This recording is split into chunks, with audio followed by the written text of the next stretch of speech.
Las micorrizas del género Glomus infectan la raíz y toman el control de la planta. ¿Y tienes algo preparado, algún proyecto que tengas para el futuro que puedas contar, claro? Puedo dar alguna puntita del iceberg, digamos. Para todas estas personas que nos estén viendo y que quieran iniciarse en su cultivo, ¿qué consejos principales le darías? Muy buena gente y bienvenidos un día más al canal de YouTube de Backgarden. En el día de hoy vamos a hacer otra entrevista, que sé que os gustaron mucho el tema de las entrevistas y tal. Y hoy os traigo, más allá del charco, desde Argentina, viene Diego Bertone a hacer una entrevista con nosotros, a contarnos un poquito pues quién es Diego, a qué se dedica y qué es lo que ha estudiado a lo largo de su carrera sobre el sector en el que andamos, ¿no? Nada, vamos a dar paso a Diego y vamos a hablar con él largo y tendido sobre muchos temas que yo creo que os pueden interesar mucho. Nada, Diego, ya te dejo que te presentes. Bueno, muchas gracias ahí por la invitación. Un placer poder colaborar un poco con la comunidad y difundir la palabra, como digo yo, en esto de enseñar a cultivar cáñamo, cannabis, como le quieren llamar.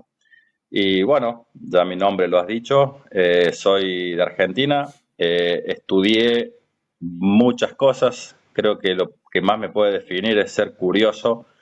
Y una de las cosas que estudié fue ingeniería agrónoma o agronómica, lo cual me ha llevado un poco a meterme en este mundillo de la planta de cannabis, desde ese lado, ¿no? Desde una formación técnica basada en la agronomía general y yo como curioso decir, che, bueno, a ver qué hay de esta planta. Y bueno, me topé con que había mucho.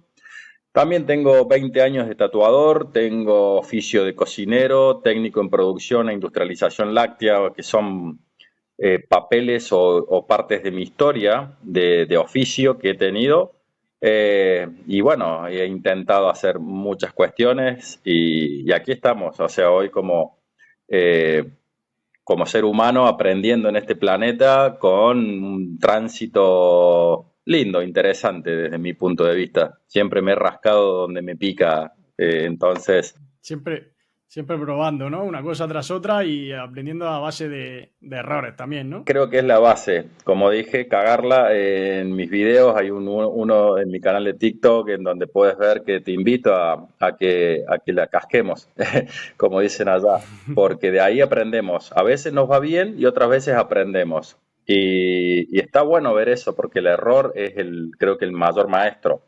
Y a veces está muy condenado el fracaso desde una manera negativa y creo que el éxito es una sucesión de fracasos. ¿Por qué? ¿Qué quiere decir eso? Que estás intentando, que siempre intentas y que no te rindes, que no te caes. Así que bueno, desde ese lado no es que no me haya caído, me he caído, me he levantado más de una vez y si me caigo de vuelta lo seguiré haciendo. Y bueno, he investigado mucho lo que es la planta de cannabis, he tratado de tamizar un poco la información que al ser una planta prohibida, a mí me han sacado con crucifijos de cátedras de la universidad cuando quise preguntar cuestiones sobre esto. Y bueno, sacar eso del tabú de a ver que es el cuco, el demonio, y para mucha gente lo es todavía. Y es una simple planta que no ha matado a nadie. Entonces, desde esa base, bueno, echarle un poco de luz a este cultivo. Sí, quitarle un poco de descriminalizarla un poco, ¿no? Porque es que está el tema bastante apurado. Eh, Por allí creo que menos, ¿no? Acá Allí siempre por Argentina. todo llega más tarde y más lento y a otro ritmo. Y hay una frase que me ha gustado, que la escuché hace muchos años, eh, estudiando todo el tema drogas, ¿sí? Que dice que el cannabis es ilegal no por ser malo, sino que es malo por ser ilegal. ¿Me explico? O sea, que el cannabis no tiene nada de malo. Obviamente, como toda sustancia, uno puede tener abuso. Yo lo he hecho y sé lo que es. Hoy en día ya ni fumo ni consumo cannabis, para que te des una idea. Pero desde los 15 años, que fue como me introduje a este mundo de la planta de cannabis, fumando petas, fumando porros. O sea, Claro. no fue en una universidad, ahí le encontré el sentido a estudiar esta planta, que llegó no sé, en el barrio con los amigos y desde otro lado, ¿no? Desde lo prohibido llegó. Y eso es lo que más llama la Correcto. atención a veces. Sí, siempre lo prohibido llama la atención el doble. Eso es, tenlo por seguro. Exacto. Aparte, tengo entendido que también eres consultor, ¿no? Que realizas consultoría Sí, privada y todo eso. sí, hoy en día estoy asesorando puntualmente a gente en Marruecos, a gente en Málaga, pero que produce lechugas, cebollas, o sea, en lo que es cultivo hidropónico. He hecho algún curso sobre lo que es formulaciones, la química siempre me ha gustado y bueno, estoy, que ya lo contaré un poquito más adelante, en un proyecto para ver si lo podemos sacar allá en España con unos colegas, con un proyectito de fertilizantes muy completo, muy lindo. Si bien allá hay muchas marcas de fertilizantes, creo que podemos marcar una pequeña diferencia con algunas tecnologías innovadoras y con otras no tan innovadoras, pero que podrían hacer la diferencia en cuanto a calidad-precio, ¿sí? Porque Sí. tenés un abanico muy grande y a veces pagas marcas y el producto deja mucho que desear para mi gusto. Pero bueno, en La esto de la mayoría de veces. hidroponía me he metido y estoy asesorando, como te dije, en Málaga, en Marruecos, a alguna gente que se contacta o que buscan asesorías y lo que he notado particularmente en este mundo, que los empresarios, como le llamo, a veces Sí. no quieren pagar por el asesoramiento. Es muy loco eso. Quieren, como hay muchos cultivetas que con tal de Lo estar en quieren un todo gratis. proyecto. Claro, exactamente, quieren todo gratis y yo la verdad que desde ese lado ya no más. Ya pagué mi cuota de trabajar pro bono, digamos, o trabajar al porcentaje, que fue al inicio, cuando empecé a asesorar en Uruguay, que fue cuando salió la Ujú. ley, por allá en el 2015, que yo había venido de Europa, había dado una vuelta por Italia, por Eslovenia, trabajé en campos de cáñamos en República Checa y bueno, estuve en congresos con todos los máster, fue caer como con un paracaídas al Edén y conocer a todos estos grosos del cáñamo industrial puntualmente. Y bueno, Ujú. volver a Argentina, ver la ley en Uruguay que se estaba gestando todo eso, empecé a asesorar y bueno, me llevé mi cuota de aprendizaje, no dinero, pero sí aprendizaje mucho. A veces es contraproducente, yo creo, ¿no? El querer o pretender recibir algo sin tú dar nada a cambio, o sea, que te salga todo gratis, yo considero que es incluso peor. Porque, vamos, no sé si al resto de gente, pero a mí hay veces que cuando algo te cuesta dinero, de verdad le ponen más interés. Si quieres Sí, aprender sobre hidroponía o quieres que alguien te asesore sobre algo, aparte de que ya te vas a eliminar toda esa serie de errores que te vas a encontrar en el camino, esa persona te los va a facilitar antes de tiempo, antes de que pase. mm, No entiendo. No sé, cuando algo cuesta dinero, suelo poner más interés. y sí, exactamente, porque te está costando. Y yo a veces ponía un filtro de querer cobrar y ponía sumas bastante elevadas ya después de un tiempo. ¿Por qué? Porque es un filtro en el que estás dispuesto a meterte en esto porque el que quiere hacer dinero con el cannabis se está metiendo en una parda. Porque la verdad Ujú, que no es lo más beneficioso económicamente hacer cannabis y sobre todo en el mercado legal.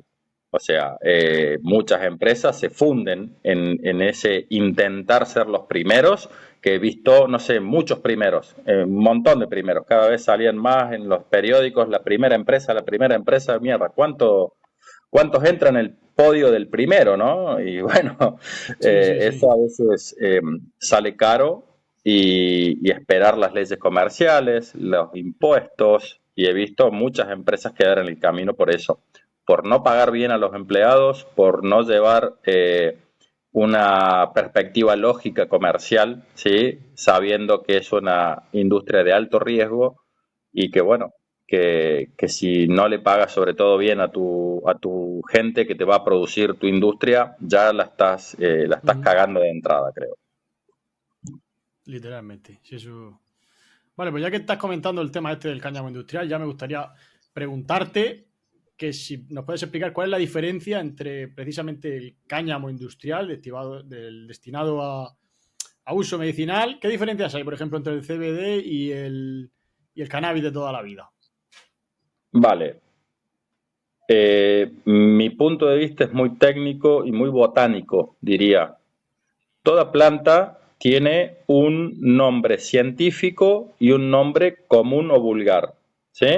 Vamos a poner un ejemplo. El tomate es Lycopersicum esculentum. Ese es el nombre científico del tomate. Nombre común, tomate. El maíz, nombre común es maíz, el nombre científico es Sea maíz, con Z, Sea maíz. Bien, el nombre científico Cannabis sativa, Cannabis sativa L, y el nombre común cáñamo. ¿Sí? Eso es cannabis.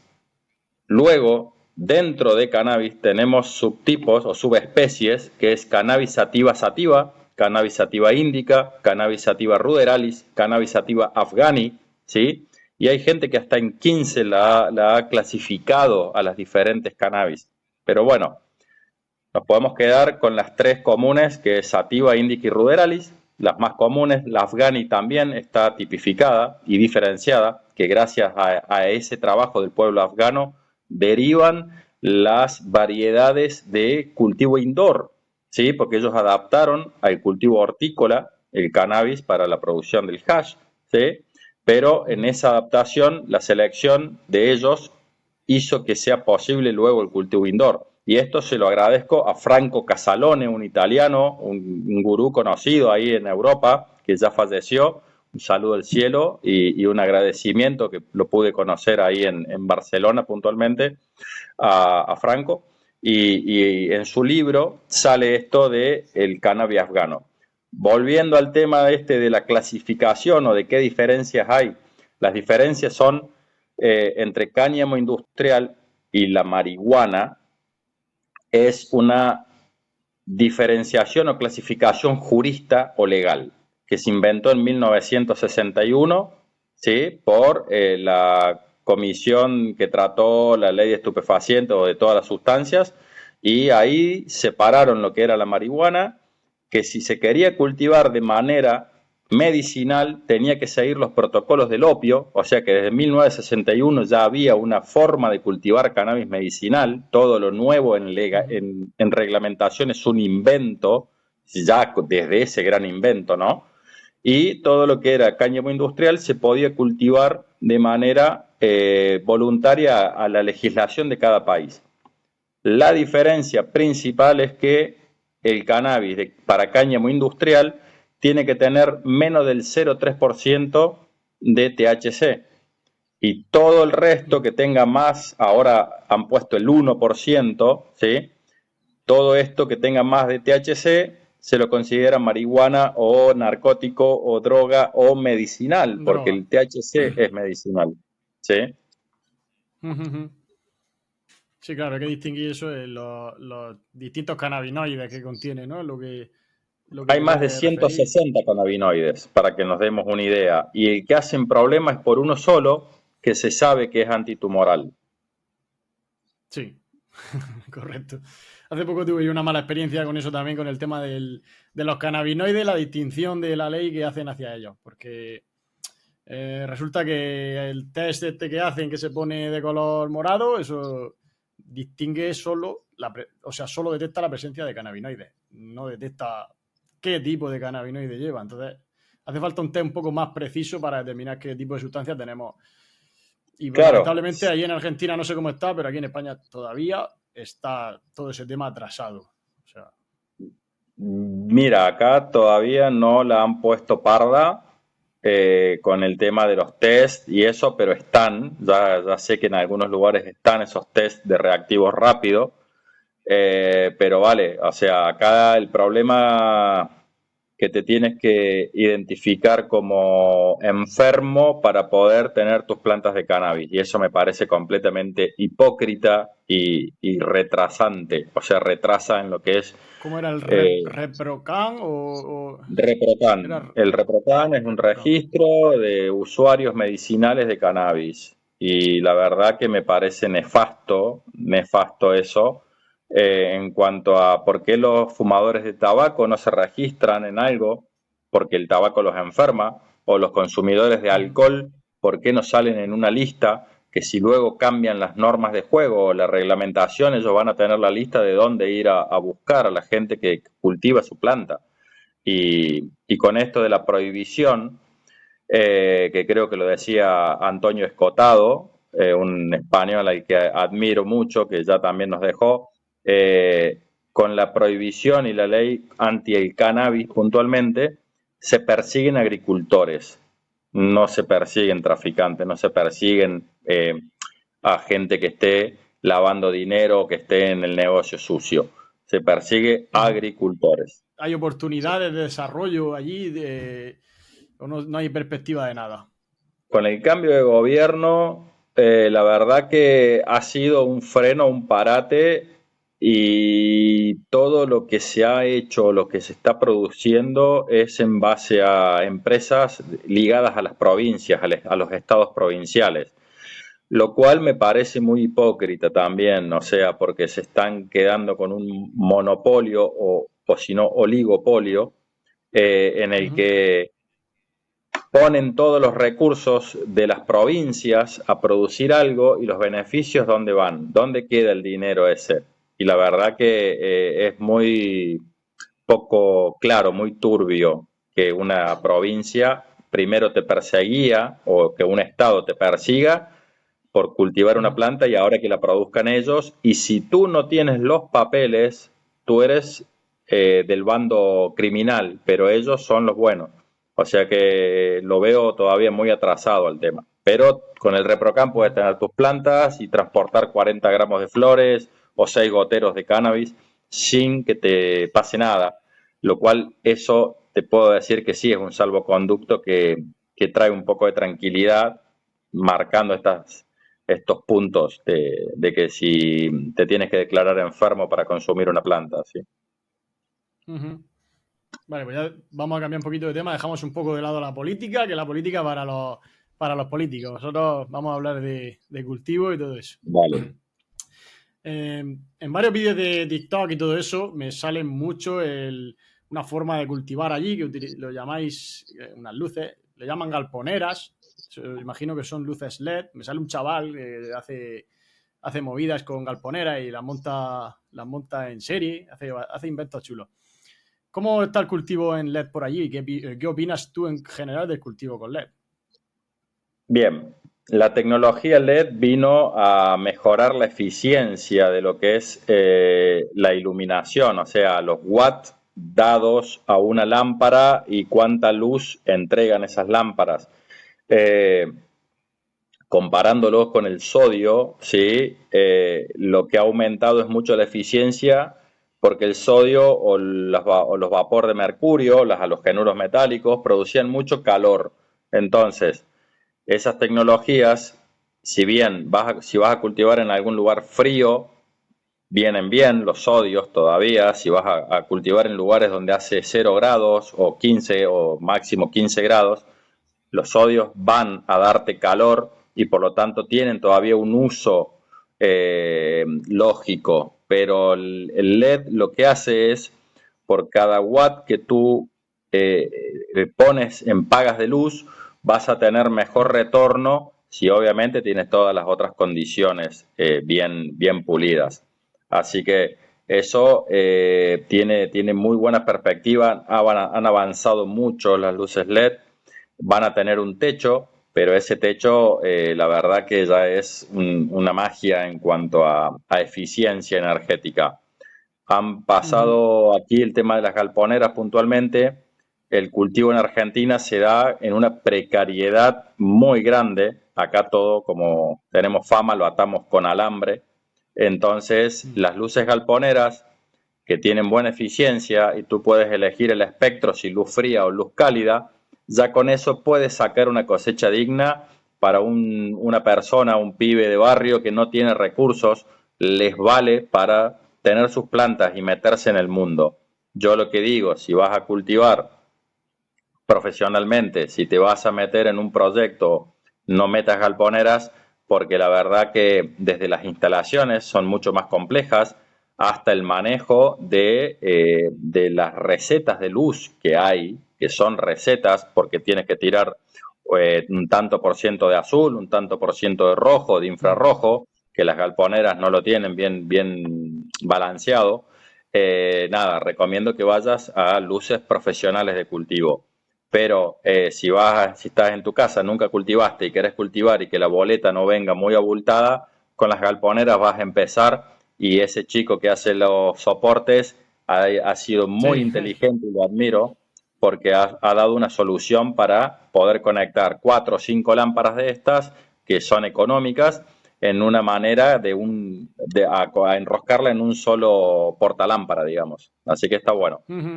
Lo vi y me gustó bastante. Digo, mira, este chaval hace varias cosas. También hacía ventiladores y otras cosas. Y digo, está Sí, sí, interesante. un despierto, la verdad, y lo admiro. Muy buenas cosas hace ese Ujú. chico. Vale, ya seguimos hablando un poquito de las luces LED. Vamos a entrar en unos temas un poco más técnicos, por así decirlo, que sería las luces ultravioleta. ¿Qué opinas sobre las luces ultravioleta? Si las has usado, ¿cómo crees que sería lo óptimo a la hora de usarlas? Y todo eso. Bien, yo me baso mucho en el profesor o el doctor Bruce Bookgee, que es un genio el tío. Él es el director de la Cátedra de Fisiología Vegetal de la Universidad de Utah y ha investigado luces y cultivo de cáñamo medicinal, pero es completamente aplicable a cualquier tipo de cannabis. Y no hay resultados contundentes en el que te digan que si tú pones luces LED vas a aumentar los cannabinoides o que si cultivas de tal o cual forma vas a aumentar los cannabinoides. Eso está ligado genéticamente, o sea, es como que tú agarres un chaval de África, lo lleves y nazca en Suecia y pretendas que sea blanco y rubio. Y no va así, o sea, los niveles de cannabinoides están ligados por la genética. Eso, yo estuve en un proyecto un poco te diría que lo doné, para no decir otra cosa, aquí en Argentina, en el cual tú, Ujú. mediante tecnología PCR, puedes detectar si una planta produce THC, CBD o ninguno de los cannabinoides. O sea, te vas al quimiotipo. Entonces, sabiendo que los niveles de cannabinoides son genéticos, el método de cultivo, ya sea la luz, las macetas, el sustrato y cómo lo riegues te va a dar más o menos cantidad de planta, o sea, más materia seca, ¿sí? Lo que Ujú. sí puede generar la luz ultravioleta es un mayor desarrollo a veces de resina, o sea que la planta, entendamos que la resina de la planta es un método de defensa ante los factores climáticos, ante la luz del sol, ante la tierra, ante el agua y todos los factores de donde la planta se desarrolló, que era en el exterior. Con estos mimos que se dan en indoor, ¿sí? Las plantas tienen como que menor pérdida de esa resina por factores ambientales, por lo tanto la conservan más, y lo que hace esta luz ultravioleta es como una respuesta en ciertos terpenos, ¿sí? Que produzcan un poco más de terpenos, pero no van a producir terpenos que no están en su factor genético, ¿sí? Una planta, una cítrica que produce limoneno, no va a producir linalol, que es el terpeno Ujú. que huele a lavanda. ¿Me explico? ¿Qué es lo que va a hacer? Ujú. Va a hacer que el terpeno que tenga para producirlo produzca por ahí un poquito más exacerbado y que huelan más y que tengan esa mayor producción de resina, siempre y cuando su factor genético lo permita. Tú cultivando una genética de mierda no vas a tener una flor de calidad. Eso es Ujú. por más luz, maceta o cosa que pongas. ¿Sí? Eso hay que Y tenerlo en cuenta, respecto el a lo factor del genético. respecto a los niveles de DHC, podríamos hablar, ya sabemos que si no te va a dar un 80% porque no, pero vamos a ver si una variedad que representa o puede alcanzar un máximo de un 22, podríamos decir que el uso de la luz ultravioleta te va a ayudar a acercarte a ese nivel máximo de la genética, o eso no está demostrado científicamente. No, no hay pruebas contundentes, no varía. La respuesta No hay, ¿no? estadística a eso no cambia. Eso es genético, es por la cantidad. Hay una secuencia de ADN que sintetiza la THC sintasa, que es una enzima que hace que el CBG, cannabigerol, se transforme en THC, en tetrahidrocannabinol. Entonces, si tú tienes esa secuencia, mientras más de esa secuencia haya, más de esa enzima va a haber y más THC va a producir, pero está ligado directamente a la genética, no al ambiente, ¿sí? Luego, si tú Mm, cultivas una genética de mucho porcentaje, ¿sí? Digamos 25%, ¿sí? Yo he tenido genéticas de ese porcentaje y la cultivas mal, en un mal ambiente, el análisis que tú vas a hacer te va a dar ese porcentaje, pero vas a haber sacado muy poca cantidad de ese material. ¿Me explico?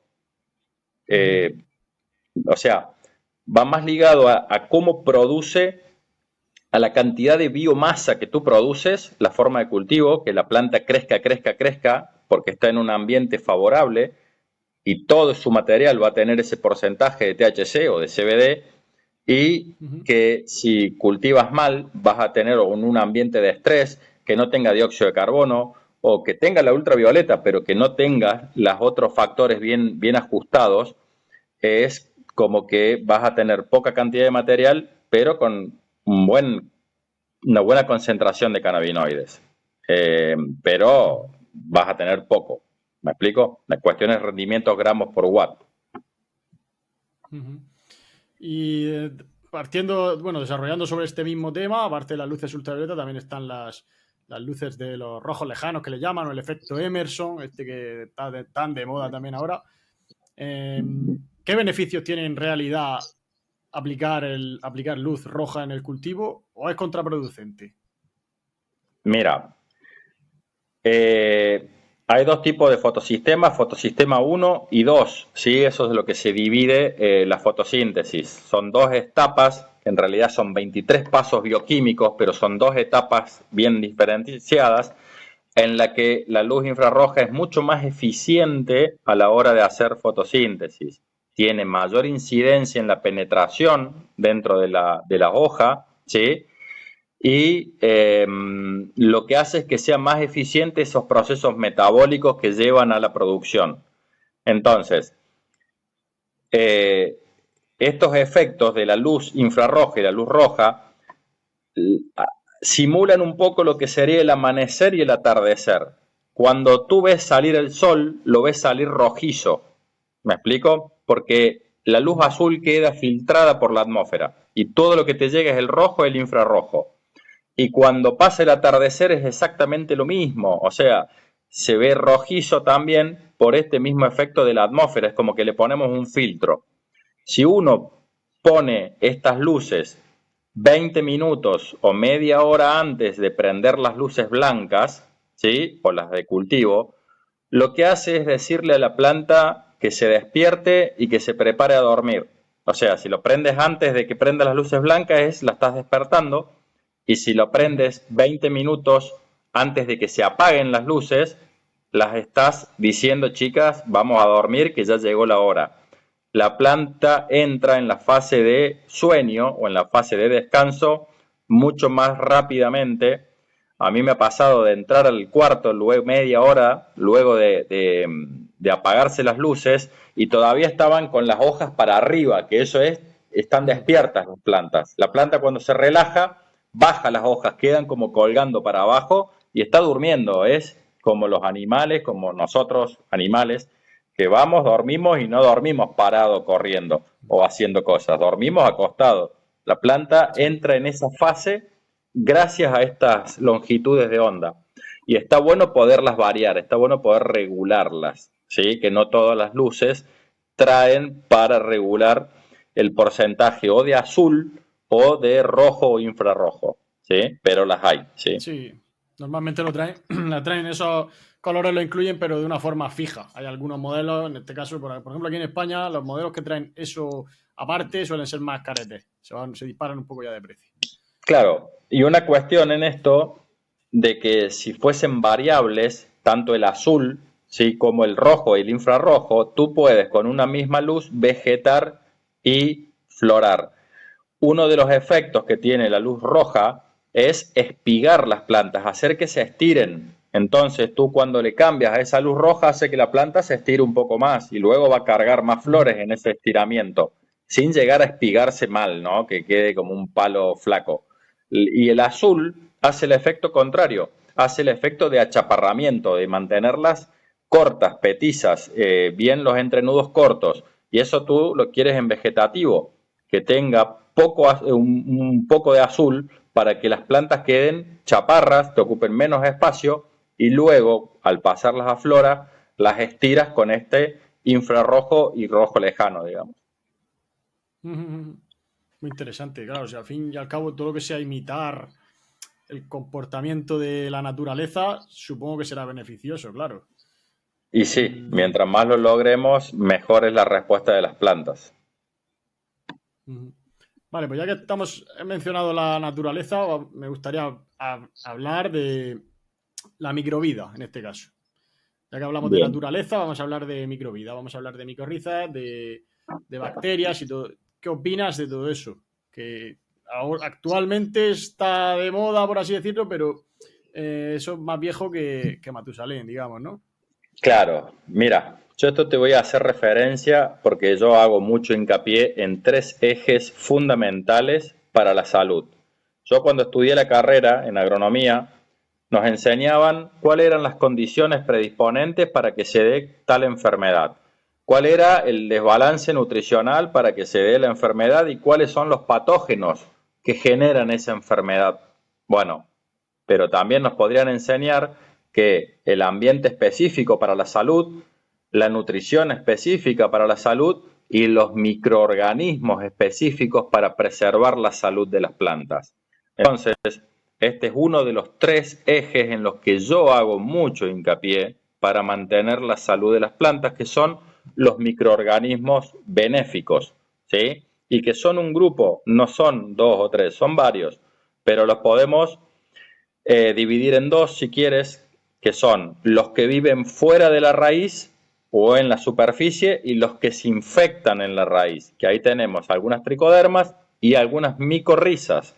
Las micorrizas del género Glomus infectan la raíz y toman el control de la planta y son, la verdad, que pilotos de esas raíces y le dicen dónde ir, a dónde está el agua, dónde están los nutrientes y si hay algún problema ayudan a defender a la planta.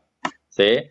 Después Metarrhizium también es un hongo que infecta la raíz y es entomopatógeno. ¿Qué es esta palabrita? Entomo, insectos, patógeno, enfermedad. Produce enfermedad, infecta insectos. Entonces, si tenemos nuestras plantas inoculadas con Metarrhizium puntualmente, al insecto que quiera venir a cascar nuestras plantas, se va a infectar al comerlo, le va a crecer el hongo por dentro y no la cuenta. ¿Sí? También tenemos Beauveria. Beauveria baciana es un microorganismo que no infecta la raíz, pero sí infecta organismos como los insectos. Entonces, aplicar Beauveria a manera preventiva, no curativa, tú no vas a curar una plantación enferma con Beauveria, pero sí vas a prevenir que aparezcan insectos que te jodan perdón la palabra, acá joder es divertirse o que te casquen, pero vale, que te moleste a tu cultivo. Entonces, aplicar Beauveria es un buen preventivo para cascarse todos los insectos que estén dando vuelta. Ojo, también cascamos los benéficos, porque es como tirarle una enfermedad, tirarle una viruela a la gente mala y a la buena también va a cascar. ¿Me explico? Así que los Sí, sí. microorganismos son esenciales. Otro que genera muy buen ambiente radicular sano es el Bacillus subtilis.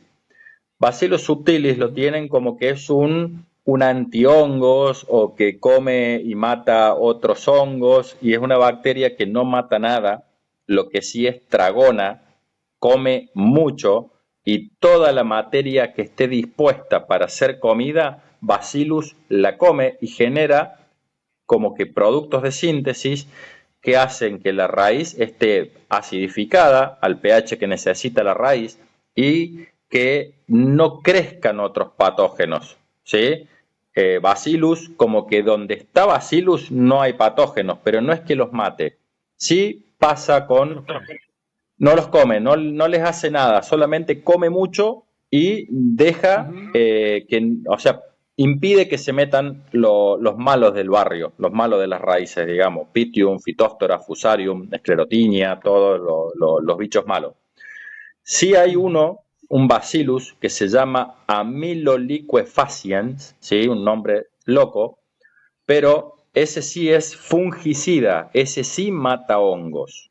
¿Me explico? Entonces, hay ya productos que se están desarrollando, aquí tenemos un laboratorio donde estamos desarrollando esos productos que generan la muerte de hongos patógenos, de hongos infectivos en plantas. Así que hay bacillus que ayudan a matar a los hongos, no subtilis puntualmente. Yo, aparte, yo había escuchado también del Thuringiensis, ese lo utilizan para temas de oruga y todo eso, ¿no? Claro, Bacillus thuringiensis produce una toxina que son como si fuese vidrio, para ponerlo en un sistema así en algo entendible, que cuando la oruga come a esa toxina, le rompe su sistema digestivo y la mata por dentro. ¿Sí? A todo lo que sean gusanos de moscas, gusanos de escarabajos, gusanos de lepidópteros, que son las mariposas, los casca, pero ¿qué pasa? Tú vas a ver que te están comiendo las hojas. Si tú aplicaste el Bacillus thuringiensis, vas a ver el daño, pero no va a llegar muy lejos ese daño porque esa oruga que comió cascó. Totalmente. Vale. El mundo de la microbiología es muy interesante y a mí me gusta formarme en todo eso y...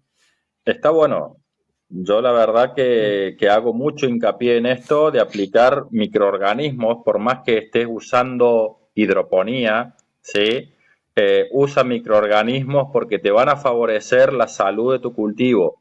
Es una barrera de defensa que le estás poniendo a tus plantas, como también la parte nutricional. Una planta con mucho nitrógeno, en la que te pasas de nitrógeno, la planta crece mucho, pero ¿qué pasa?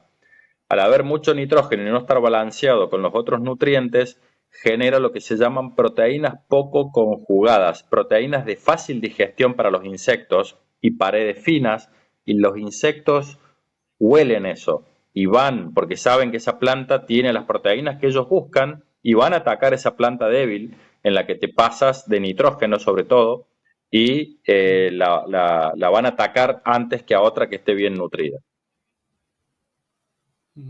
Ya que mencionas los sistemas, has mencionado la hidroponía en este caso, me gustaría hablar sobre los diferentes sistemas de cultivo que existen. La hidroponía, el sistema de coco, sistema de turba, el famoso living soil del que hablan ahora. Bien, el living soil, vamos a empezar por lo más viejo, es cultivar como se cultivaba en tierra, ¿sí? En suelo vivo, pero sin tierra, o sea, se cultiva en sustrato con materia orgánica, ¿sí? Eh, Eso es lo más parecido a la naturaleza, pero tú no manejas mucho. Ahí manejan los bichos, manejan los microorganismos, manejan los que están en el suelo, que hacen tu trabajo. Tú le das la luz, le das la temperatura, la humedad, los riegos, pero como que no controlas mucho porque controlan los microorganismos, que te juro que saben muy bien. Lo que no le puedes pedir a esos sistemas son rendimientos exacerbados como sí se pueden tener en hidroponía, ni tampoco le puedes pedir al living soil que acelere los tiempos como sí se puede pedir a hidroponía. Pero en cuanto a la calidad, y hay muchos como el tema del veganismo, no lo tomen como un ataque, pero la verdad yo digo lo que la naturaleza es. Las plantas no son veganas, las plantas agarran cadáveres que se descomponen y se los comen, ¿sí? El veganismo es antinatural, no existe en la naturaleza el veganismo, es un invento moral del hombre, del humano. Esto lo digo yo, me hago cargo, no lo casquen a Juan, me hago yo cargo de lo que digo, pero el veganismo es antinatura, ¿sí? O sea, si tú crees que acá es una cuestión moral el comer o no comer animales o el usar o no usar animales, la cosa es que si lo vas a comer o si lo vas a usar al animal, no lo maltrates, no lo castigues, lo hagas vivir en condiciones dignas, que tengas toda una cuestión de productiva eh, amigable con con la naturaleza, con los animales y con todo el entorno. Volviendo al Living Soil, se usan un montón de productos que son desde humus de lombriz, se usa espinas de pescado fermentadas con azúcares para floración, son muy buenos, pescado de mar sobre todo, son muy buenos aportes a los sistemas nutricionales del Living Soil, que a veces es lo difícil manejar. Un gran problema que tiene el cultivo orgánico, si queremos hablar a base de estiércoles, que los estiércoles pierden muy fácil el nitrógeno y conservan mucho el fósforo. El fósforo es un problema porque es tóxico en grandes cantidades. Entonces, si nosotros queremos enmendar la tierra o fertilizar la tierra solo con estiércol, y queremos llegar a los niveles de nitrógenos necesarios, vamos a estar contaminando con fósforo. Y no solamente la tierra, no solamente el cultivo, sino que vamos a contaminar el agua y eso trae muchos problemas con el tema de las algas. Por eso el cultivo orgánico 100% no es, no es sano para el ambiente, ¿sí? Entonces, usar enmiendas orgánicas sin pasarnos de fósforo es la clave, pero vas a tener que complementar con nitrógeno de alguna otra fuente. ¿Cómo lo puedes hacer? Bueno, puedes sembrar leguminosas, puedes sembrar bacterias como Azotobacter, que es una bacteria que fija el nitrógeno del aire y genera nódulos que luego se descomponen y pasan a nitrato, donde la planta lo absorbe. Así que, digamos, existe la forma de cultivar orgánica, pero hay que tener cuidado porque no todo lo orgánico es saludable, ¿sí? Y bueno, hay plantas que son muy venenosas y tomarte un tecito de alguna planta te puede llevar del otro lado, pero es un té natural, sí, pero tiene veneno adentro. Entonces hay que manejar con cuidado este sistema de la moralina y de los cultivos orgánicos, ¿sí? No digo que no se pueda, pero hay que andar fino y tú no manejas mucho el tema de la nutrición. Ya pasándonos a los otros sistemas, que para mí es Living Soil y luego hidropónicos, que el hidropónico se subdivide en sustratos, ¿sí? Que puede ser fibra de coco, puede ser turba, puede ser perlita, puede ser una mezcla de ellos, puede ser lana de roca, lo cual de ecológico eso sí que no tiene nada, porque la lana de roca no se reutiliza y no hay nada para digamos, reutilizarlo o hacer algo. Sí, no hay nada para reciclar eso. Exactamente. También nos quieren vender que la hidroponía es lo más sustentable y no es sustentable, depende qué sistema utilices. Si tú usas un sistema abierto, gastas agua y gastas nutriente en grandes cantidades.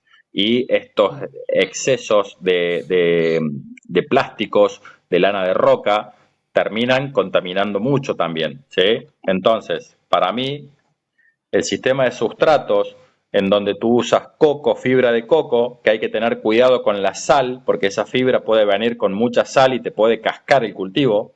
A mí me ha pasado de no controlarle la conductividad y las plantas empezaban a amarillar, a morir, y bueno, cuando le hice una conductividad al coco, cuando lo lavaba y lo hidrataba, tenía cantidades enormes de sal, ¿sí?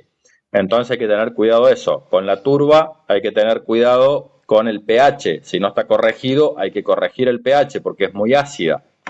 Y también marcar que la turba no es un recurso renovable. Pero bueno, los sistemas coco-hidro o sustrato-hidro usan bases de solución hidropónica en un sustrato que es muy parecido a la tierra. Si tú quieres pasar de cultivo tradicional en tierra con sustratos orgánicos y quieres aumentar el rendimiento, te recomiendo que vayas a coco o a turba, ¿sí? Con solución nutritiva hidropónica, en la que controlas pH y conductividad y riegas como si cultivaras en una maceta normal con tierra, pero no es tierra. Hay que tener cuidado que no se seque. Y luego ya hidroponía en sistemas los DWC o los recirculantes, raíz sumergida, son sistemas en donde la planta está todo el tiempo con nutrientes y agua y oxigenación, que es la clave.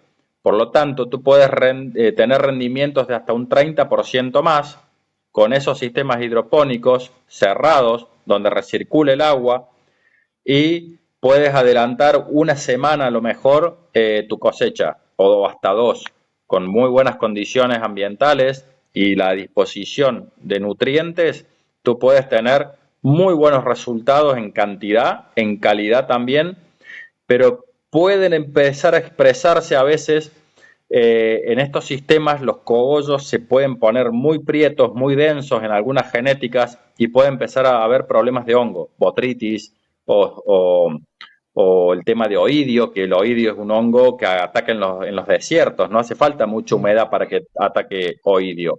Entonces, a veces en sistemas de alta performance o de alto rendimiento, puedes tener unos problemitas, sobre todo al final, donde se empieza a sacar nutrientes. O sea, hay que sacar ese lavado de raíz, que es un mito, ¿sí? Si tú te has pasado de entrada con nutrientes, no se lo vas a sacar de la flor, ¿sí? Pero sí lo vas a sacar del sustrato, y lo que puedes hacer es debilitar a la planta.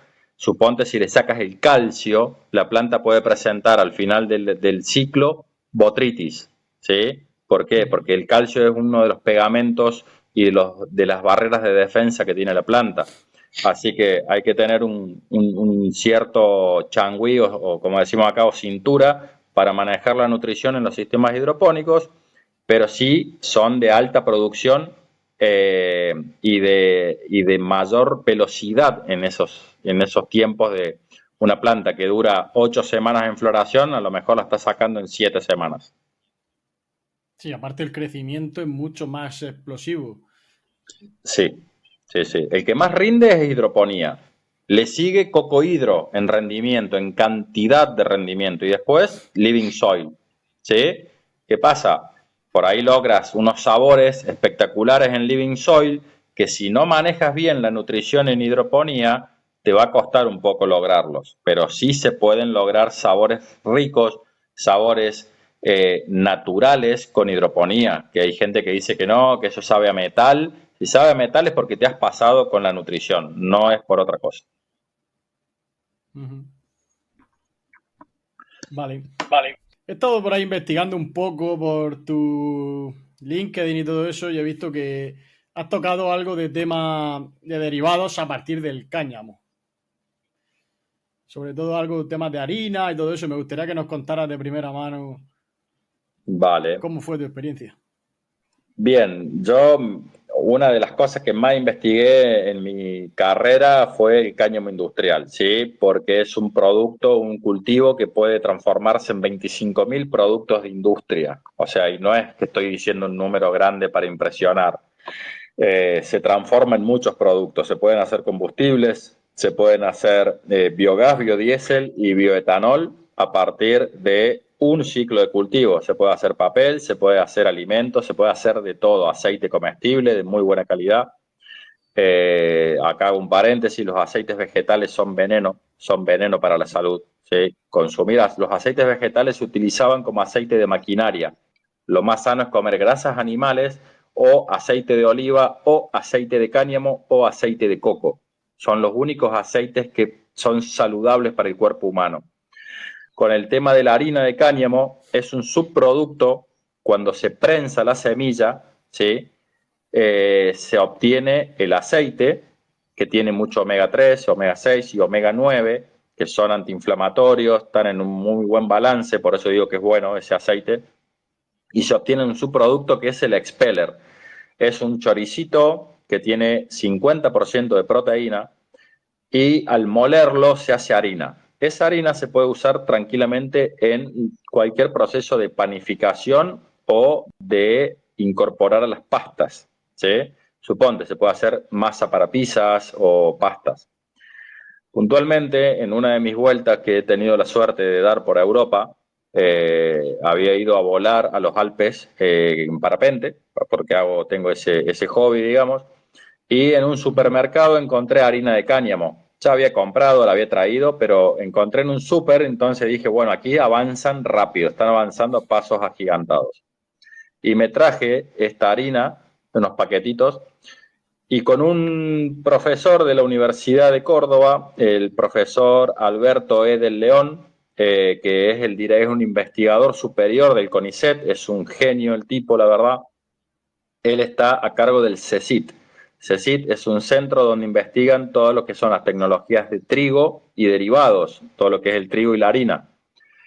Hoy en día, con esto de la celiaquía, la intolerancia al gluten, que se ha puesto de moda, una enfermedad de moda, que no lo vamos a tocar ahora, pero me llama la atención eso que haya enfermedades de moda, surgió la posibilidad de hacer una investigación para producir pastas para celíacos y se desarrolló unos tallarines, una pasta, que tiene fécula de maíz y harina de cáñamo para enriquecerla con flavonoides, proteína y que no sea sosa, que no sea una pasta poco nutricional y que tenga algo de nutrimento, digamos.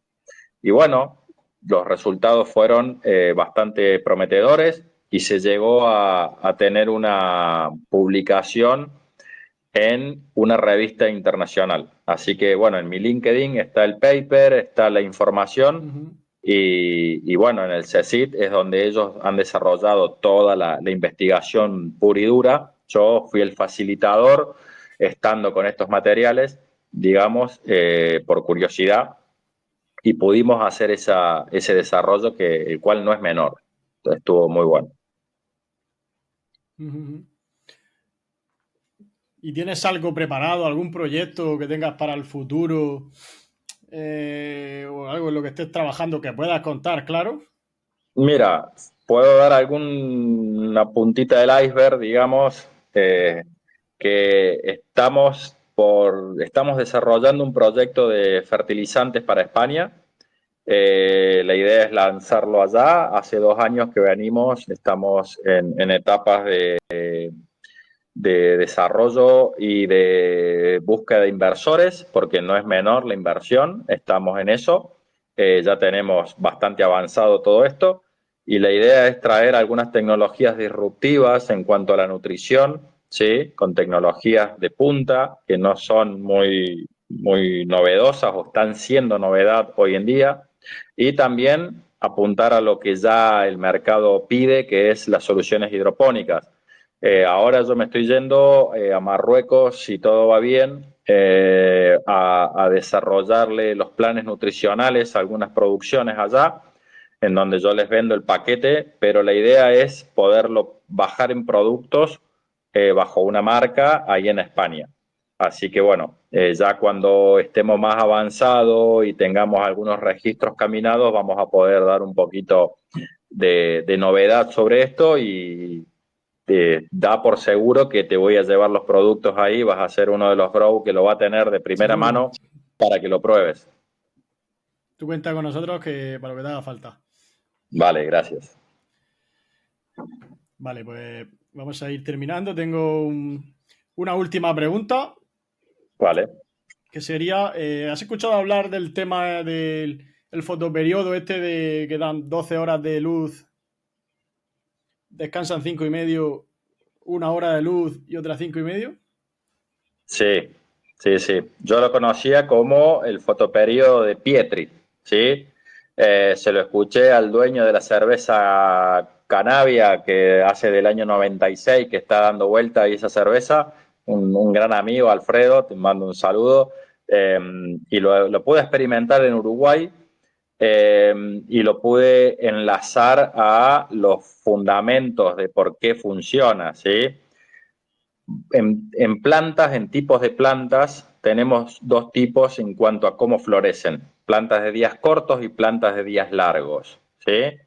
Si nosotros a las plantas de días cortos, como lo es el cannabis, eh, interrumpimos la fase nocturna, ¿sí? Que son esas 12 horas de oscuridad total que tiene que tener la planta, la interrumpimos con una hora al medio, inactivamos toda la hormona florígen, toda la hormona que es el fitocromo, puntualmente el pigmento ese es el que la genera. Tenemos un fitocromo activo y un fitocromo inactivo. Bien, eso al haber luz se inactiva. Entonces, al interrumpir esa noche larga con 2 noches cortas, digamos, de 5 horas y media y una hora de luz al medio, estamos desactivando esa hormona y por lo tanto no la dejamos acumular a los niveles de los que la planta necesita para iniciar la floración. Así que hacer eso funciona. Puedes hacer recetas de 13 horas de luz, 12 horas continua, 5 horas y media de oscuridad, una hora de luz y 5 horas y media de oscuridad, y la planta va a crecer perfectamente sin florar, ¿sí? Así que luego le sacas esa hora de luz al medio y ya la planta entra en floración. Obviamente no es apto para las autoflorecientes o automáticas, sí para las fotoperiódicas. Vale, vale, muy interesante. ¿Y crecen igual o crece más rápido en el periodo de 18-6? Y a ver, yo usaba periodos de 24 horas. Yo no las hacía dormir en vegetativo y ahí sí crecen más. Desde 24 a 18 hay una diferencia significativa en cuanto desarrollan, pero ahí esto se va al criterio de las personas, de quién usa ese cultivo y de la boleta de luz que quieren pagar. Hay gente que la luz, por ejemplo, aquí en mi provincia es muy cara, entonces aplicar eso y esperar un poco más de tiempo va a servirte para no tener una boleta tan abultada. Y si estás en una producción donde te van a pagar el producto lo que vale, entonces haces 24 horas de luz en vegetativo, un día completo de oscuridad para que esa hormona aumente, la de floración aumente al máximo, y luego ya le metes el 12-12 y la planta como que reacciona mucho más a la inducción de floración. Pero eso, como te digo, es una cuestión por ahí de bolsillo, de cómo encarar ese método o no. Muy interesante. Vale, pues tengo una última pregunta, Diego. Mm, para todas estas personas que nos estén viendo y que quieran iniciarse en su cultivo o quieran iniciarse a cultivar tanto CBD como cannabis, ¿qué consejos principales le darías? Eh, que no tengan miedo de cagarla, que no tengan miedo de cometer errores porque de eso van a aprender mucho. Primer punto. Segundo punto, las técnicas que van a escuchar, que hay muchas, para mí hay tantas técnicas como cultivadores hay en el mundo, ¿sí? Quédense con las que le funcionan. Si te sirve una técnica, la usas y no estés dando lata con que eso no sirve, porque a lo mejor a otro sí le sirve. No pierdas tiempo en eso. Rodéate de cultivadores que tengan resultados, no habladuría. Por ahí los más calladitos son los más guapos, ¿sí? Los que mejor les va. Eh, Sigue gente que te demuestre resultados o que te dé información. Yo te invito a seguirme en mi canal porque tiro data sin ningún interés económico, ni que me pague ni TikTok, ni nadie, o sea, porque la verdad que no, tampoco estoy TikTok no paga, bailando y claro. haciendo de NPC ahí para ganar un duro, pero síguelo a Juan, que Juan sí te baja data comercial de qué productos puedes aplicar en tu cultivo. Yo no hago eso porque yo no recomiendo productos porque no vendo productos. Juan, tú sí lo haces, entonces está bueno porque tú muestras a la gente lo que hay en mercado. Yo te tiro más técnicas y esto de ir yapando o ir juntando información de productos con experiencias de cultivadores, con un loco como yo que te tira lo que ha aprendido, ir haciendo experiencia creo que es la base de toda maestría en cualquier área de la vida, en el cultivo también. Vale. Pues ya está, Diego. Yo creo que hemos tocado varios temas y ha sido una conversación muy interesante y nos has explicado tu punto de vista de muchos temas. Pues Darte bien, las gracias por tu tiempo y que sepas que cuando tú quieras estás invitado y vamos, cuando tengas listos esos proyectos puedes contar conmigo para lo que tú quieras. vale, muchas gracias ahí por el espacio. Remarco esto que has dicho, es mi punto de vista, pueden compartirlo o no, la verdad, me la pela, como dicen. Simplemente yo tiro lo que a mí me ha servido y lo que he podido filtrar en estos 20 años que tengo en el mundo del cannabis, que no son poco, tampoco son mucho, como dice la canción, 20 años no es nada. Mm. Pero vale, que algo he aprendido y lo que me falta por aprender es mucho más. Así que nada, gracias y ya estaremos, espero que de aquel lado del charco, por ahí para hacer un en vivo. Vale, pues nada, gente. Espero que os haya gustado esta entrevista. Os voy a dejar aquí en la descripción las redes sociales de Diego para que podáis seguirlo. Y nada, no olvidéis de suscribiros y dejaros un buen like, ¿vale? Chao.